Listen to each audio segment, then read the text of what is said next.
বিসমিল্লাহির রহমানির রহিম। আসসালামু আলাইকুম। দীর্ঘদিন অসুস্থ থাকার পর আপনাদের সামনে কথা বলতে পারার জন্য আল্লাহর কাছে শুকরিয়া আদায় করছি।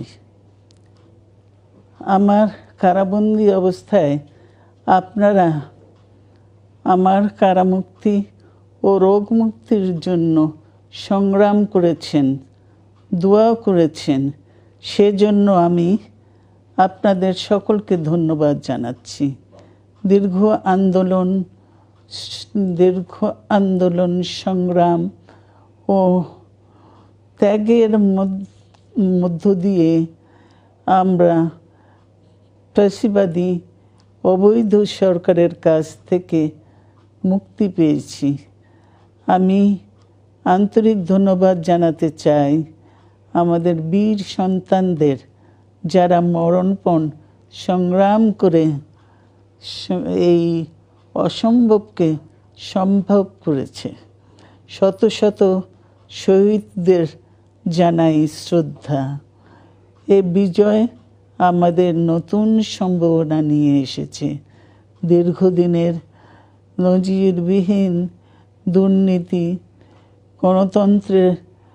গণতন্ত্রের ধ্বংসের স্তূপের মধ্য থেকে আমাদের নির্মাণ করতে হবে এক সমৃদ্ধ বাংলাদেশ। ছাত্র তরুণরাই আমাদের ভবিষ্যৎ। তরুণরা এই যে স্বপ্ন নিয়ে বুকের রক্ত ঢেলে দিয়েছে, সেই স্বপ্ন বাস্তবায়নে করতে মেধা, যোগ্যতা, জ্ঞান ভিত্তিক গণতান্ত্রিক বাংলাদেশ গড়ে তুলতে হবে।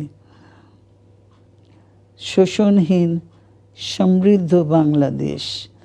সকল ধর্মের গোত্রের অধিকার নিশ্চিত করতে হবে।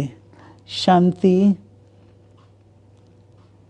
প্রগতি আর সাম্যের ভিত্তিতে আধুনিক বাংলাদেশ নির্মাণে আসুন আমরা তরুণদের হাত শক্তিশালী করি। ধ্বংস নয়, প্রতিশোধ নয়, প্রতিহিংসা নয়, ভালোবাসা, শান্তি ও জ্ঞান ভিত্তিক সমাজ গড়ে তুলি। আল্লাহ হাফেজ। বাংলাদেশ জিন্দাবাদ।